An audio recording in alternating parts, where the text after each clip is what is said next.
If you're at all familiar with natural building, you will probably have seen people stomping around in a basin of mud. Just like cement mixers are the machines that power conventional builds, it is human energy that fuels natural building. If you aren't familiar with this practice, let me explain a bit about the process of making natural plasters with sand, earth, straw, and a gooey substance made from fermented cactus.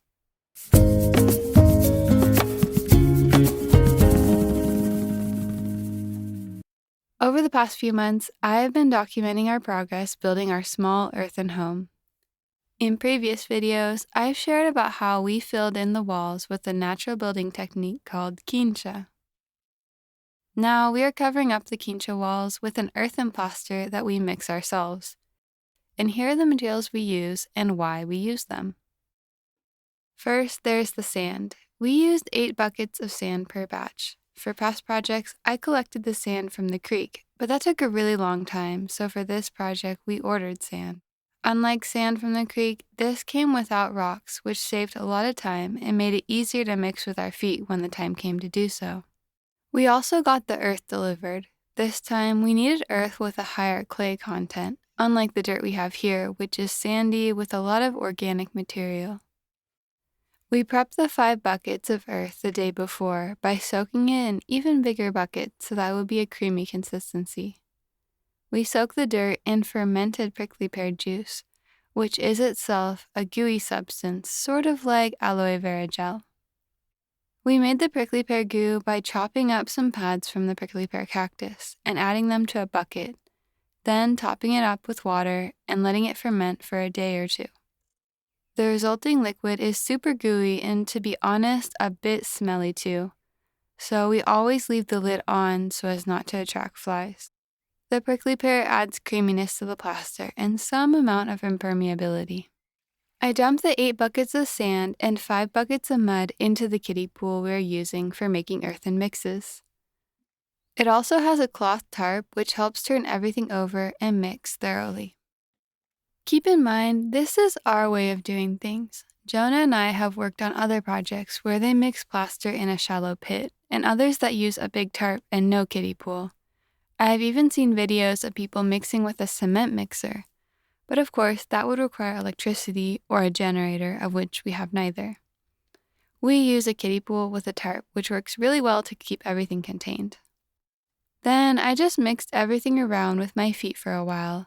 At this point, I sometimes add a bit more prickly pear juice, especially if this mix is going to sit around in the sun and be used the next day or 2 rather than right away. As you can see, the plaster is somewhat liquid at this stage, sort of like yogurt, and the walls of the pool help keep it from spilling over. Every now and then, I pull the tarp over itself, which helps keep the sand from sticking to the bottom and is a way to be sure that everything is mixing in well. Personally, I think that it is best to thoroughly mix the sand and mud before adding in the following ingredients. Next comes the horse manure, of which we added 1 bucket that, like the dirt, was soaked in prickly pear juice for a while beforehand. You can also use cow manure if that's what you have. The manure contains super tiny grass fibers that have been pre-processed by the horse or cow. The tiny fibers really help keep the mix from cracking as it dries, and I have heard that the fact that it is passed through the stomach of a horse or cow adds some sort of enzyme that improves the plaster's elasticity too.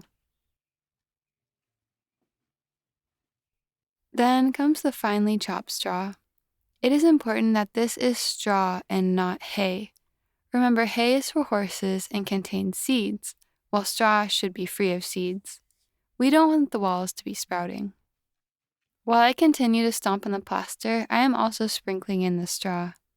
The sprinkling is really important because we want the straw to be evenly dispersed and want to avoid big clumps of dry fiber. Also, I am making sure that there aren't any thorns or sharp pieces of dried stem so as to avoid any future splinters. While the mud and prickly pear give the plaster elasticity, the sand gives structure, and the straw is the fiber that keeps cracks from forming and also adds even more thermal benefit to the wall. Something fun about this step in the process is that virtually anyone can join in. Very often, people do work parties so that others can help out mixing the plaster. And in our case, a friend has been working with us a couple days a week, making a few batches of plaster in a row that we use over the following days. We live in a super sunny place, so it's important to wrap the plaster in a tarp of some kind so it doesn't dry out. Another benefit of working with earthen plasters is that even if it does dry out, you can simply add water or that prickly pear juice I've been mentioning, and it is as good as new. Unlike cement, which dries once and hardens forever. You can even pick up fallen pieces of the plaster and add it back into the next mix. Natural building is adaptable like that. So now comes the actual application of the plaster. The first step is to wet down the wall that it will be applied to. In this case, we are covering up the previously installed quincha and use a sprinkler to humidify everything. It is key to use some sort of water dispersing method rather than just take to the wall with a hose. We want to gently sprinkle the water over the whole section that is going to be worked on that day, without washing away anything. If the surface isn't humid, this next layer of earth just won't stick. And to the wood that is exposed, Jonah added a plastic net to help the plaster adhere to it. We also painted over any wood we want to cover, including thin pieces of wood that hold in the quincha, with a muddy paint that really helps the plaster stick. This is the first of 2 plasters we will be adding to this wall.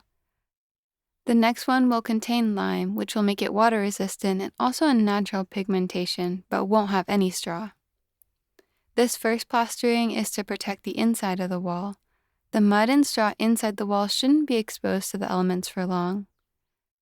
This earthen plaster will protect everything inside, even preserving the wood it covers. But of course, mud will wash away if it gets rained on, so having sufficient overhang on the roof is important with any earthen wall or natural building of any kind. Also, this first layer of plastering helps even out the bumps and dips in the wall. So as we are applying the plaster, we also had to add more in some areas so that the resulting surface would be flat, or as flat as possible when everything is sculpted by hand. Usually the way we do this is one person applies the plaster, really pressing it into the wall.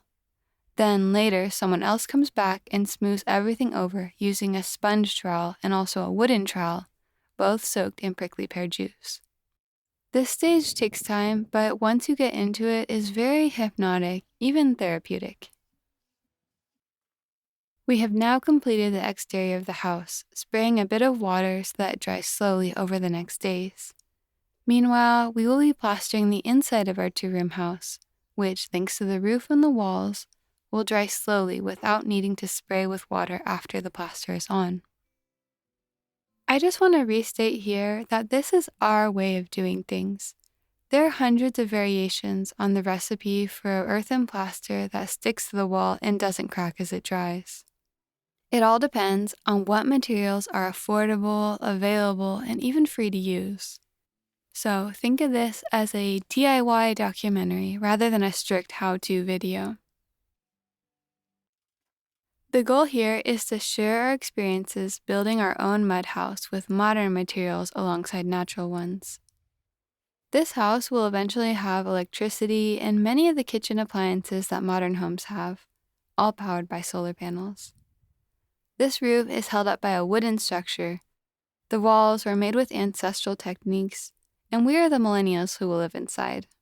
That is all to say that there is no one way to build an earthen or semi-earthen home, and that a home can be both made of mud and modern. Once this layer dries, we are going to move on to the final plastering on the inside of the house. This next mix will have finer materials and even a bit of color.